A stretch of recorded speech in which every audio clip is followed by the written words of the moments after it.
morning, ladies and gentlemen. It is 10 o'clock Eastern. That means opening line presented by EliteSportsBetting.com. July 29th here. Today and tomorrow. Tomorrow might get a little hectic with the trade deadline, but full day before the trade deadline. Frank and I are back again. You know the role by this time, breaking down the MLB slate. Frank, how are we doing? You had a pretty good night last night. Did 4-0. Those help, especially with all the sort of bad luck that we had to start last week, I guess. And this week has been a lot kinder to me. So let's keep it going. Got a couple good numbers today. Yeah, one has moved significantly since I've looked. Two actually have moved pretty well. And again, that reminds me to head over to EliteSportsBetting.com. Again, get our picks early. I have plays today. Frank has plays today. Rob has plays today.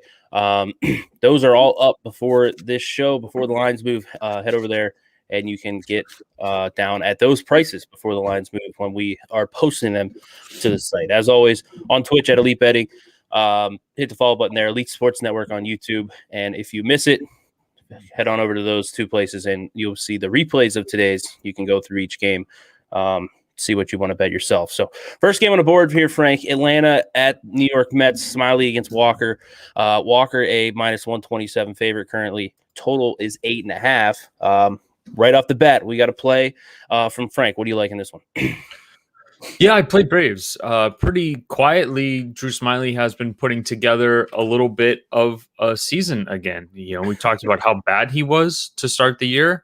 I think he gave up like 5 and 7 runs in 3 consecutive starts. And since then, actually been quite good. It looks like I'm a little bit laggy. Assuming you can still hear me. But Smiley has been quite good. And on the opposite side of things, we're seeing Tywin Walker be not so good. I think he gave up 11 runs in his last 2 starts. The one against Pittsburgh was a little bit fluky considering he shoveled a ball out of play basically and never went to pick it up, and 3 runs scored. But the bases were loaded in that inning with 0 or 1 out or something like that. So they almost certainly were going to score some runs there. And this was sort of coming for Tywin Walker, right? Like we knew he was a little bit lucky. We knew that, you know, that he was going to start to struggle a little bit at some point, right? Like you're not going to run like God forever. And no coincidence that it's 20 starts into the season and, you know, you get a little bit tired and maybe a little bit less lucky and you're a little bit more hittable, as most pitchers are this time of the year. It's getting hotter, right? Like all these things adding up to Tywin Walker eventually giving up some runs. So, you know, you look at his last few starts and you look at Smiley, who's been very good since pretty much the start of June. He's pitching to well under 4 ERA in that time span. I like the Braves. I think the lineups are pretty comparable. I think I'm getting a little bit of a better pitcher on the mound at the moment, at least comparable, right? And I don't think that this number at the time was a little. I think this number at the time was a little bit high. And yeah, go Braves, I guess. This number has moved quite a bit. I don't know that I would really play it now. This would be like right on the edge for me. I had this like at +105. For the Braves as my number. So +116, it looks like +118. I'd be more inclined to play like 18 or 20 if you can get it. Obviously than the worst number. So, you know, like you said at the outset here, get in there early and get the plays ahead of time so that this doesn't happen. Yeah. Just about, you know, an hour probably before,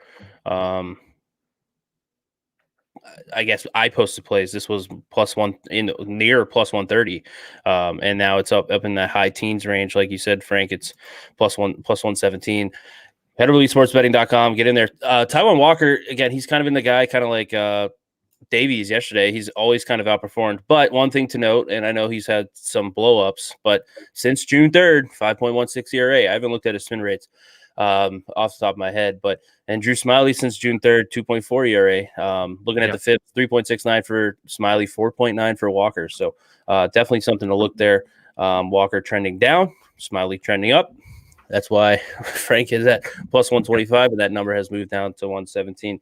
I'm pretty even on this game, so no opinion from me. But if I was on Walker, that since June 3rd thing would probably keep me clear because I don't really mess with that. And we're getting into a game later where there's another example of that. So stay tuned there. Reds and Cubs, Castillo against Mills. Castillo -130 favorite on the road here. Total in this game 7.5. Trending towards the under. Kind of surprised that I don't have an edge on Castillo here, but Mills, it's tough. Again, he hasn't been around like too much. I don't really know what to make of him. What are your thoughts on this game? Yeah, I mean, the market was waiting for Luis Castillo to like arrive, and he had like two good starts, and we were like, oh, mate, we're starting to see the corner here. Like for Castillo, he's coming out of the other side of the very dark tunnel, and now the market's just not going to give you enough. Like we've been betting the Reds with a similar pitcher mismatch here at even money, right? Like we've been betting these numbers. Now it's minus 125, which is conveniently exactly what I make it. 125 exactly for me in this game. I mean, I can't say that this matchup is like massively different than the one that we saw last night. We saw Malley pitch against Davies. Davies is worse than Alec Mills, in my opinion. Malley's slightly worse than Castillo, in my opinion, especially at the moment. Castillo's been absolutely lights out for like the last 10 starts here.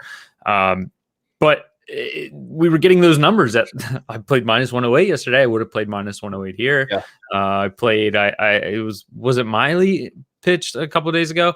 I played that number. You know, I've bet the Reds here in all 3 games in this Cubs series.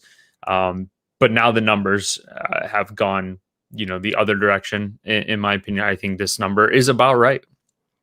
Yeah, no, I make him 117. So nothing for me as well. Mills, it's tough because he's pitched partially in relief this year. He has been in the majors for a little bit, like it keeps bouncing back and forth. Yeah. So really hard to make it a projection. I don't like he's 18 innings in. Actually, he made his debut in 2016, but 18 innings with the Cubs in 2018. Not getting it again, split between start and relief.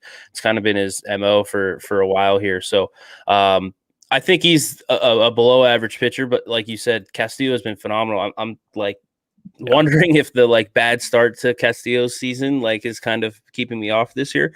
I wouldn't be shocked, like you said, the market has totally adjusted on Castillo here and kind of the Reds. And part of me wonders the Cubs, you know, we're down to the last full day of trade deadline. Maybe, you know, they haven't really done anything yet in terms of the big moves that everybody, I mean, we've been talking about it for like, since they had that like 9-game losing streak or 11-game losing streak, whatever it was.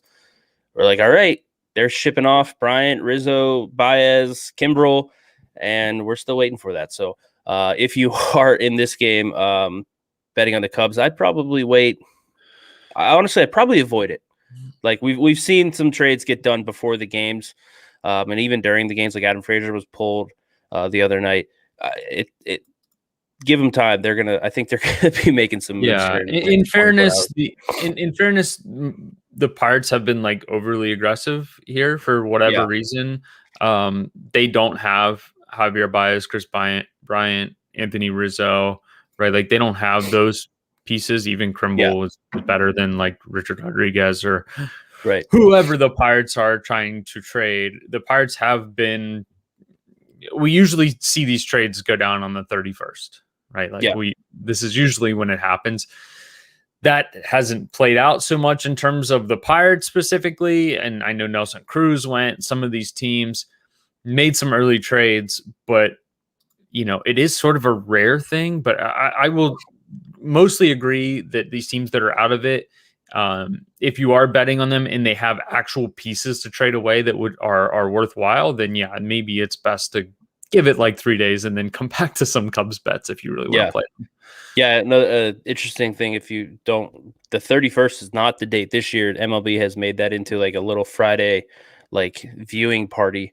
It's on the 30th this year. That threw me for. Oh, is it really? Yeah, it's tomorrow. It's not. I think they do it for a weekday. I guess thing. GMs don't work on the weekends, right? And I think I forget what year it was, but I remember like. I remember I did it. Like I had ESPN on or something, and I was just watching. Like it was like I don't know, I forget who it was. It was some huge name, going at it might have been like the Dodgers when they were just like taking everybody on at one point. But like it was literally like 3:58, like because the deadline was at 4, like and it was like a live watch party, if you will. Like freaking Olney's on there, like it's kind of like Schefter during the NFL draft, like he's just on his phone the whole time. Like, oh yeah, just got a trade alert. Some random reliever going to the Yankees. So that is tomorrow. So that is something we have to keep in. I mean, I skipped the Pirates on that Tyler Anderson trade, and it actually worked out perfectly because he got traded. But I knew that Anderson could go any day here. So same thing with the Cubs. Moving on to two teams who might be adding, or not might be, probably will be adding in some shape or form. Dodgers and Giants. Price against Cueto. This is not 2011. It's 2021. Dodgers are minus 119 on the road. Total 8.5. David Price, taken last year off, has actually been pretty good. They haven't stretched him out very much, but he's had a pretty solid year this year. What do you find value in here? Yeah, I played the Dodgers. This was a weird one, but I kind of looked at my numbers thinking they were too high on Price, but I made him about average in terms of Major League Baseball pitcher. And that's about what he's been. I would say, honestly, that he's been even slightly better than average, but given the fact that he's pitched out of the bullpen, mostly we need to adjust there. Even his starts, he's made 6 starts, 3 of them earlier in the season. He was only going like 2 innings max. He's been stretched out now, and I think the Dodgers feel pretty comfortable with him taking the ball. He threw 3 innings against Arizona. He threw 4 innings at Colorado, and then he pitched again against Colorado home. And he went 5 2/3. He faced 22 hitters. For those of you who don't follow like total batters faced, that's kind of very consistent way to gauge pitcher usage more so than innings, because performance kind of determines the innings more so. If you look at total batters faced, most guys that are just having a good game will throw between 20 and 22, 23, 24 hitters. Now, guys like Bieber and Lance Lynn and those guys tend to get stretched out in like this 27, 28 area. For certain guys, Kershaw was like that, not so much anymore, obviously, with injuries and everything. Most pitchers in Major League Baseball throw low 20s batters faced. So Price looks stretched out. He looks like a full-time starter. That makes me more inclined to play the Dodgers here, on top of the fact that he has a 3.35 ERA. His FIP and xERA are all under 4. He looks pretty good. And Cueto, on the flip side, hasn't been the Cueto that we saw at the beginning of the season. He's starting to get hit a little bit. He's starting to give up some runs. He's controlled the walks, though, very well, and that's sort of like preserved his career, I think. He cut his walk rate way down and kept his strikeouts. And, the strikeouts aren't overly impressive at 20%, but they are good enough with the walk rate, to survive. He generally doesn't really walk more than one guy, even if he gets to like 2 or 3. It's kind of surprising. So the Dodgers will have a lot of balls in play here, though, and I think they have the better pitcher on the mound. I think they have the fresher pitcher on the mound. And the Giants lineup is a little bit shaky right now. I think that both these teams' lineups are probably a little bit shaky, but without Belt, Longoria, Posey took a ball off the face, or I shouldn't say face, off the mask last night and got pulled from the game. I don't think he's going to play. I don't think he would have caught anyway because it's a day game.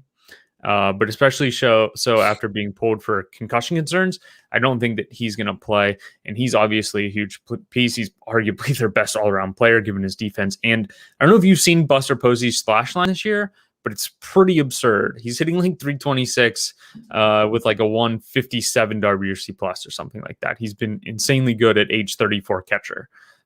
So if he misses, especially the way Cueto throws edge pitches very well, that concerns me. So I like the Dodgers. I think I'm getting the better pitcher here, and I think I'm getting the better lineup, especially with Posey out. Yeah, I think just like Price with taking 2020 off, kind of getting fully healthy and kind of can work on some things more. Posey took 2020 off as well, and he was trending down. His last 3-4 years in San Fran, his offense had gone, and they said this year, like, you're not going to catch back-to-back games. I don't even think I'd have to look, but they were going to limit how much he played first too, because they thought that was hurting him at his age. 159 WRC plus this year, 3.4 WAR. That'd be his highest since 2017, and that's not accounting for. It's the highest. It's the highest in Major League Baseball for any catcher position. Right. So he's played 41 games. Wrong. No, 66 games. Yeah, wrong line. So double that, and you're looking at almost a 7-win player for what. Not even quite to what his normal workload was in years past. So I'm with you, though. Just Cueto has not been great since June 3rd. I don't know what to make of it. He's old, and we've seen him kind of been dwindling as well. So I don't know if it's probably June 3rd plus age plus. He did have like a lat injury early in the year, and some those randomness. He leaves his life up to the BABIP gods.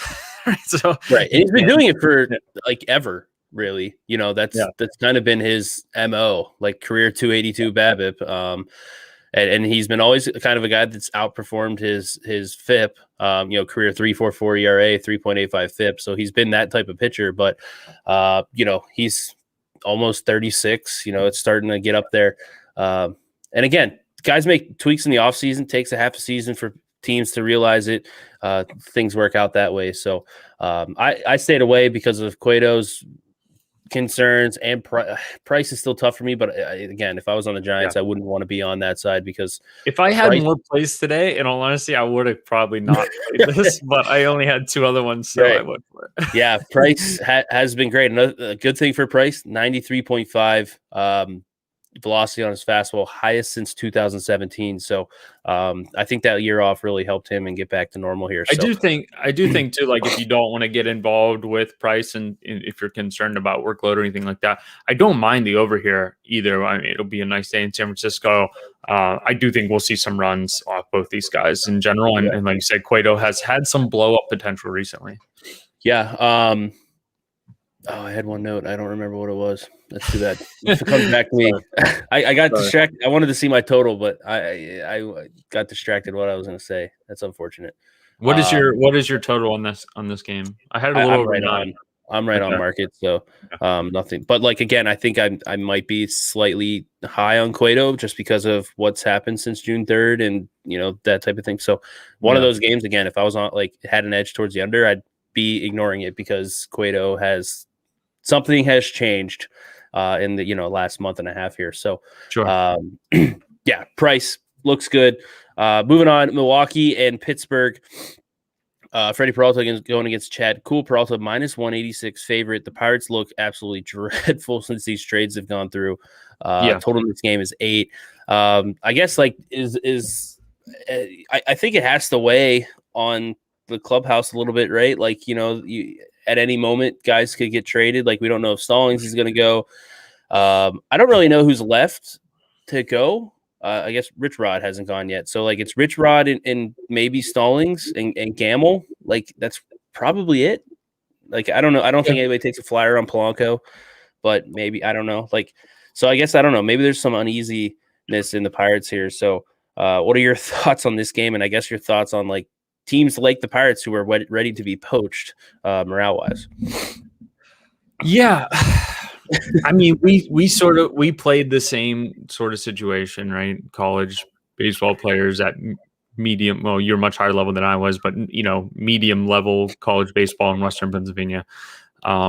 There is something that's unmeasurable, I think, with Clubhouse. My sophomore year, we had our best team by far. And we had a lot of rainouts, and we were sort of playing once a week, maybe in a typical season for us was 6 games a week. And that sort of weighed on us. And then we kind of hit some turmoil and we just couldn't catch a groove. And it was the worst season we had. And I was there, and it was by far the best team that we had. Not that it's the same situation here, but you're putting yourself in a situation where it's just strange right now. It's not normal, and guys are on the fritz of going. Guys are feeling pressure to play well because they may need to go somewhere for the benefit of the team. You don't know if you're going to be there tomorrow. I would find it hard to believe that Jake Stallings is getting reassurance hey, you're going to be here because if they get an offer, they're going to trade you. There's certain guys on this roster like Brian Reynolds that aren't going to go anywhere because he has 4 years or something left, to be there. But I wouldn't be surprised if, Phillip Evans or Jake Stallings or even someone I know he's been hurt, but Eric Gonzalez has a glove that can play a little bit. You're seeing guys like Wilmer Defoe play well, and Ben Gamble, like you mentioned, play well. Colin Moran's been hurt. Some of these guys, though, could end up going. The only guy I think that is guys that are good players that are actually safe are probably Brian Hayes and Brian Reynolds, right? Like, Yeah. I think everyone else, Newman's not a good player, but I would say that he's safe. Everyone else has to have the feeling like they're going to be traded. So another situation where I really don't want to play on these games. I'm very high on Freddie Peralta. I've bet him quite a few times. I'm like slightly high on Chad Cole. It's terrifying. I'm slightly high on the Pirates in general, just because we talked about like these bad teams. You kind of have to bet them at times. So I wouldn't be surprised to see some Pirates money. I just don't know if the market, or I should say the bettors in the market, are going to move this number, because like you said, these guys could just go at any time. And we've talked about for 2 years what a big impact player Jake Stallings is, defensively and offensively from the catcher position. And then we're going to lose, one of the actual benefits of betting the Pirates is when they have leads and they can go with Stratton and Bednar and Richrod.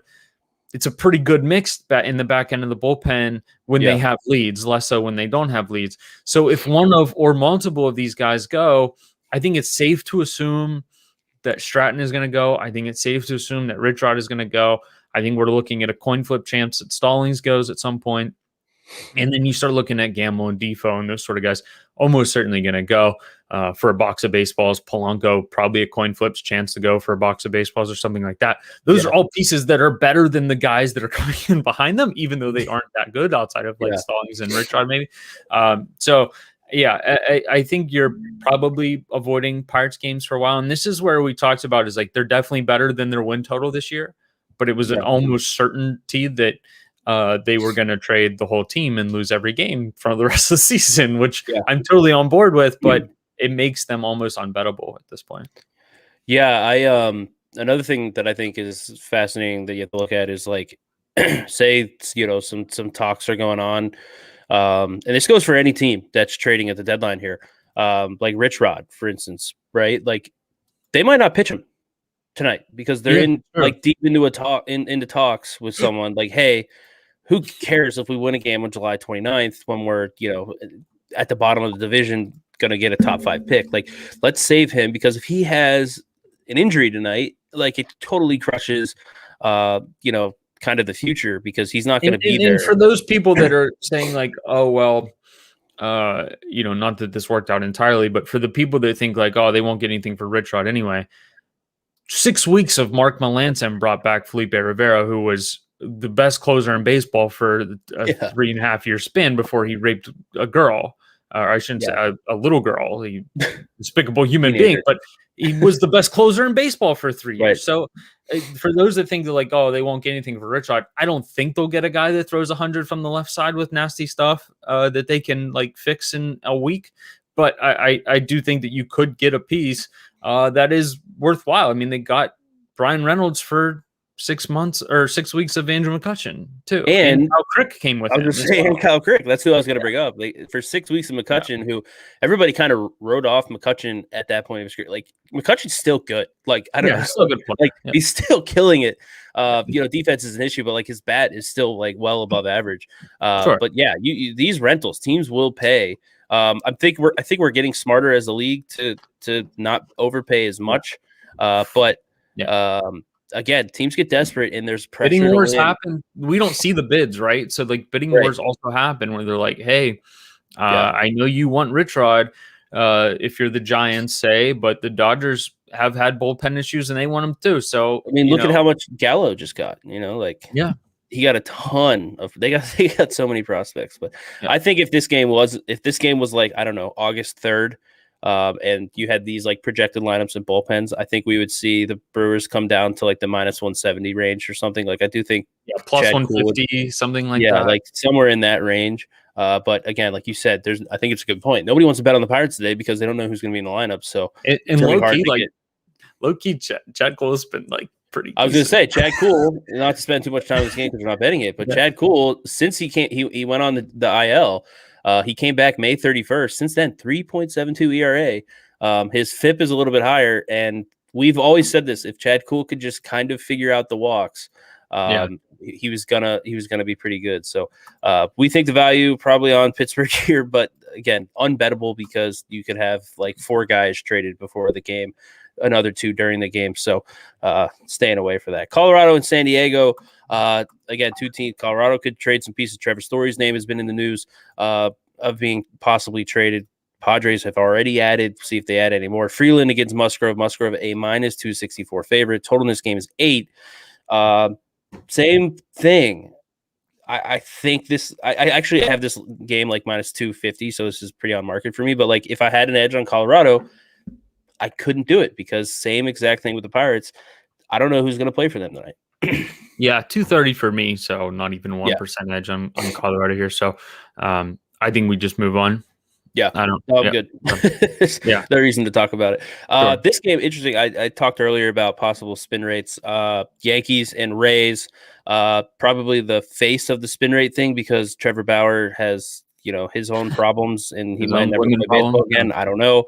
But Garrett Cole, going against Patino for the Rays. Cole a minus 114 favorite in this game. Total is 7.5.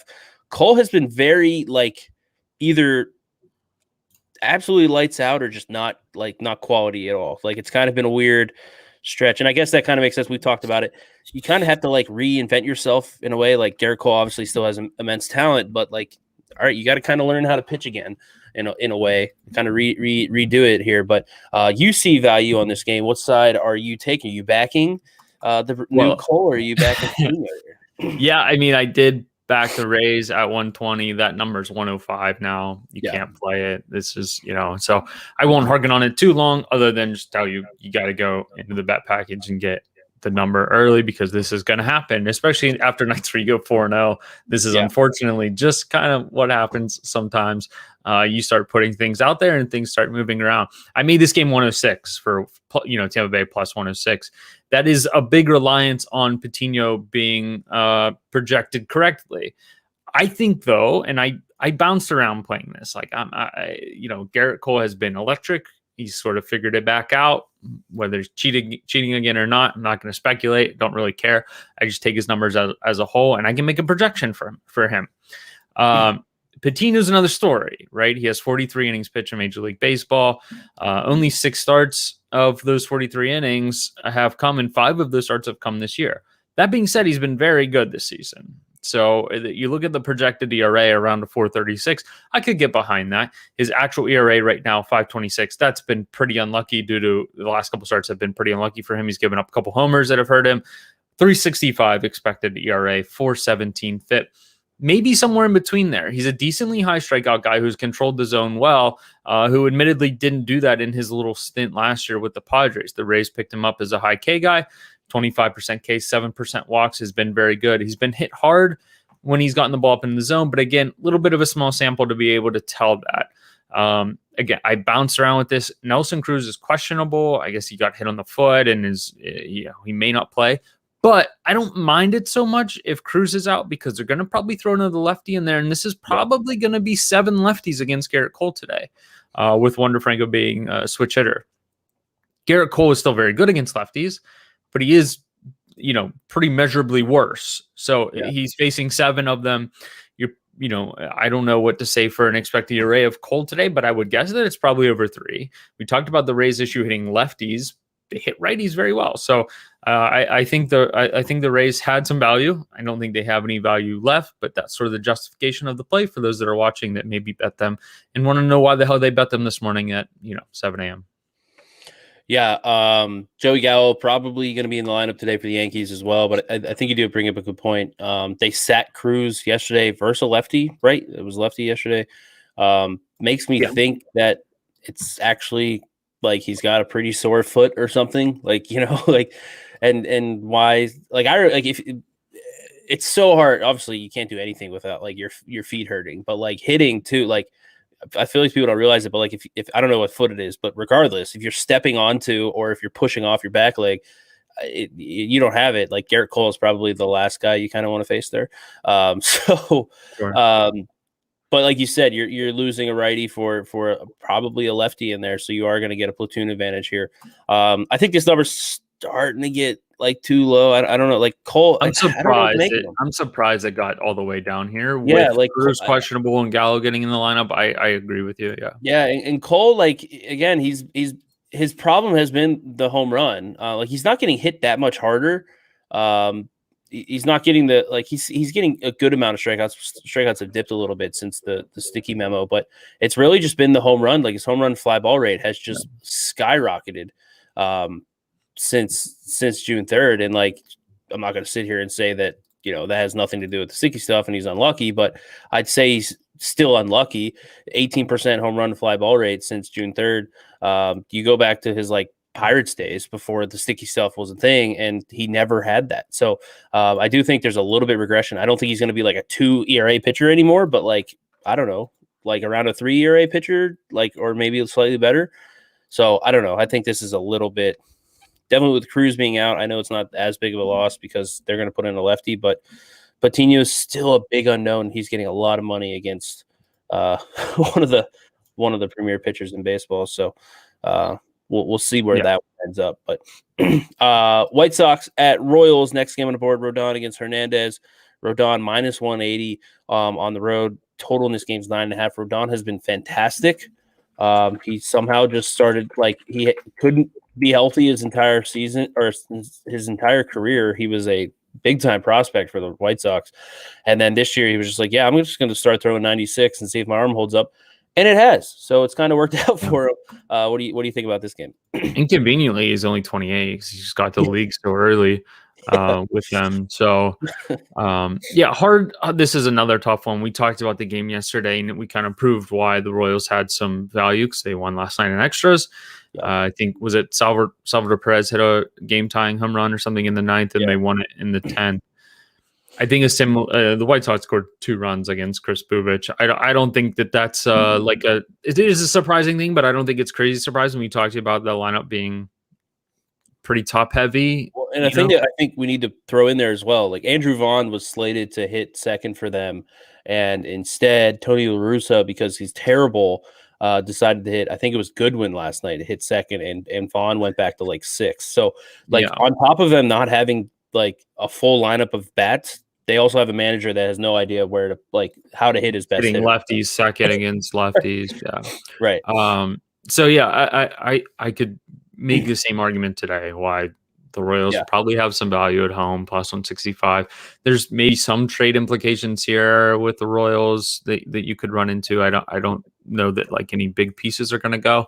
The only big piece to watch is Whit Merrifield, and at least from what folks are saying in the baseball world, it's highly unlikely because they just want everything, and for Whit Merrifield. Carlos Hernandez going for the Royals. He's been pretty putrid. He strikes a lot of guys out, but he also just can't throw strikes. And that's sort of the opposite of Rodon, who's 36% Ks and hasn't really walked anyone all year. And every now and again, he throws a baseball at like 98 to 100 miles per hour in like the 6th inning. So I'm going to stay away from this one. But if for some godforsaken reason you want to bet this game, I think it's the Royals. I do. I think that I think this number is absurdly high for a lineup that has some holes in it, in my opinion. Yeah, projected lineup. Just want to throw it out. Gavin Sheets hitting 4th. Again, big time prospect, but big time power guy as well, but hitting 4th. Andrew Vaughn, again, another prospect, hitting 5th. And then you have Brian Goodwin, Adam Engel, Larry Garcia, and Zach Collins are your projected 6 through 9. Anderson, Moncada, and Abreu, good at the top. I mean, Abreu hasn't been as good as he was last year, but still, that's pretty good at the top. But 4 through 9, you have a lot of unproven guys. Jimenez is back, but he'll probably get a day off with the day game. So, minus 180 right now. Just in a pretty absurd number, I think, on the road. And the Royals aren't the Pirates, right? Like, and I think you said it, like, that's a good point too. Like, Merrifield, solid hitter. Like, Santana can hit, Perez can hit, Soler can hit, but Benintendi is, like Doge. Like, you got some guys, and we've said it before. They're a boomer bust team. Like, even Michael Taylor, he's a terrible hitter at the bottom, but he can absolutely crush the ball if he gets a hold of one. Like, he's always been that. Like, he's been a guy who could hit 25 home runs but hit 205. So Rodon serves one up, and they are going to have, outside of Benintendi and possibly Nicky Lopez, all righties in there. So, and Soler absolutely mashes left-handed pitching. So I do think this line, I think you said it right. If for some reason you want to bet Carlos Hernandez and the Royals today, the day before the trade deadline, the Royals have all the value in that game. So moving on, Baltimore and Detroit, Wells against Mize. Mize a -153 favorite. Total in this game is 9.5 or 10, juice to whichever side you're betting there. Casey Mize has been pretty solid, and again, we talk about this Detroit team. They're just keep playing solid baseball. Not going to make the playoffs or anything, but could we see some trades from them? I don't know. I think it's kind of tough to back Detroit here because they have some pieces that could get shipped out here because they have some solid bats. Yeah, and we just don't really know what we're getting from Alexander Wells, rookie, 10 innings pitched in his career. In those 10 innings, 17 strikeouts, 13% walks, 17% strikeouts, 13% walks. Has been hit pretty hard as well. But again, it's 10 innings. I don't know. Another game that I think is pretty unbettable. That being said, I kind of want to bet the Tigers. It's a little weird. I do. My numbers, though, I will say on Casey Mize are much more reflective to his ERA than expected ERA or FIP is. And I don't know if you're experiencing the same thing. I don't know why my xERA, my personal expected ERA for guys that I compile is usually very close to xERA. I just admittedly don't care and don't really look into what actually xERA takes into account. Mine is very simple though, and I prefer it that way. And mine is more like 486 is his xERA that is done by Baseball Savant or whoever put that together. Yeah. My number is above average. So he's, I would say like a high 3s to low 4s ERA is what I would expect from Casey Mize so far in the season and going forward. In the ERA there, 363. I think that's a little ambitious, but I don't think it's crazy.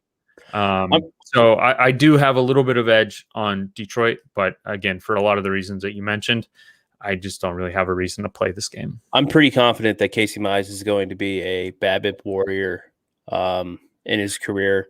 He gets ground balls this year. His home run fly ball rate is a little high, which kind of makes sense. Like if he's not getting the ground balls, it tends to go very far. Not a huge strikeout guy, but the walks are within check. But with 50% ground balls, and we've said this before, he's not an extreme ground ball guy, but he gets ground balls pretty frequently. Like you look at his hard hit rate of 41.8, like okay, ground balls are hit harder, so let's bring that down. I think he's gonna be that guy. Who's the guy years ago? Remember, he always outperformed his FIP. He was a changeup guy. Jaime Garcia, was it him? Was he like the first guy that like broke FIP? I remember and people were like, oh, he's gonna regress, and he just never regressed. And it was because he was a ground ball changeup guy. I think Casey Mize is going to be that guy. 260 career BABIP. I know that's mostly from this year, but I think there's guys that do this. We see this every year. Pretty much every team has one. I think he's going to be someone who does break the BABIP thing. But I'm with you. I slightly lean toward Detroit, but again, this lineup could be absolutely I don't know, like 3 or 4. If you told me 3 or 4 of their bad hitters got traded by tomorrow, I would be like, okay, yeah. Like that makes sense. No thanks. With the uncertainty, Toronto and Boston. Rio against Rodriguez. Boston a -110 favorite at home. Total in this game is 10. Erod had that just maybe the most unlucky streak of pitching that I've seen in recent years. In that middle stretch of the year, has kind of turned it on as of late. What do you see any value in this game between the two southpaws, Rio and Rodriguez? I was going to back Boston, but I made this number about correct. I've been pretty much on Eduardo Rodriguez when he's pitched poorly, and he's kind of Luis Castillo'd himself into being relevant again. I don't, he's been extremely good. He's gave up 4 runs to the Angels. Outside of that, he's given up 3 or less since the start of June. This is what we're waiting for. He's unfortunately for him, I think a lot of people thought he was broken because he had a severe case of COVID in which he didn't even get out of bed. He waited weeks to get cleared to walk again. Because of the strenuous, the strain on his body from getting COVID last season before the season started. And I think a lot of people tried to make it out to be as if he was not just supremely unlucky. Like the human brain is such an interesting thing because we want an explanation other than randomness. Like we always want an explanation in life other than randomness. And everyone had an explanation for why Eduardo Rodriguez stunk, and it couldn't be oh, well, he's just been really unlucky, because everything we know about pitching, xERA, FIP, xFIP, barrel rates, strikeout rates, walk rates, were really good for Eduardo Rodriguez. The only difference was he got extremely unlucky on balls in play. He got extremely unlucky when the bullpen would come in and give up his runs. Yeah. And everything else looked normal. And now all of a sudden he pitches well, and people are shocked that the guy that has 27% strikeouts and 5% walks is doing well. And he's never really got hit hard in his career. I've always been high on Erod. He just couldn't stay on the field. Conveniently, he has a year off essentially for his arm, with his COVID illness. And he's looked better than he ever has. He just hasn't had the result. Ryu on the flip side of this game has also been pretty solid. Another guy that continually outperforms his numbers, and he's doing that again this year. I did like the under in this game. I was very close to playing it. The issue is that there's a decent chance of rain in the middle of this game that scared me off of this game. And I kind of crossed it off for that reason, because I really want these two pitchers to pitch to fulfill that under, right? The number was sitting around 10 at even money. I made this game about 9.3. At this point in the season, it's probably safe to say I don't need to reach too much on some of these games, especially ones with rain concerns. So I kind of wrote it off. But again, if for some reason you really want to bet this game, I think there's value on the under at this point. Yeah. So Erod had 10 straight starts where he had one game of a BABIP less than 375. Like that's so absurd. And it was 308. It wasn't even like 220 or something. Like, and the wild thing about that is his barrel rate this year is 7%, and his hard hit rate is 35%. So we can't even explain it on that. Literally, it was just every ball was just finding green, which we knew was just not going to happen. So I bet the Red Sox here. Pretty much echoing everything about Rodriguez here. I've loved him for a while now. I have a friend who's a Red Sox fan who was talking during that stretch, like, I don't know why Eduardo Rodriguez is a major league pitcher right now. Like, he's terrible. I'm like, no, it's really not. Like, he's still getting strikeouts. Everything's working. It's just literally every ball's becoming a hit. This guy has been great. He's pitched to a sub 387 xERA for 5 straight years now. His FIP in 2016 wasn't as high, but sub 397 FIP since 2017. Like, this guy's good, and has been, and he's taken the next step with strikeouts and walks. It's just, again, 355 BABIP this year is why you're seeing that 523 ERA.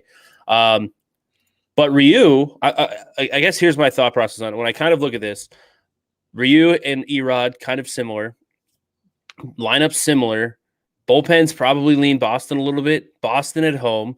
So, like, I already kind of have an edge there in my mind, just playing it in my head. And I look at Ryu since June 3rd and a 4.35 ERA, 4.96 FIP.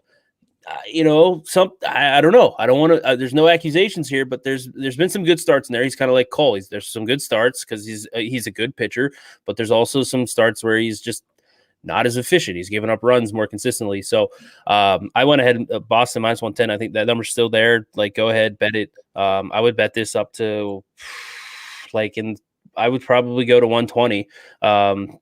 Like, go ahead, maybe even 125. I'm kind of okay with, because I just think you're getting, literally, at the very least, like, everything's equal. Bullpen slightly better for Boston at home. I'll gladly take minus 110 in that scenario. So that's my only play. Unfortunately, I was close on a couple others, but with the trade deadline, it has made it tough. But both of these teams are kind of buyers.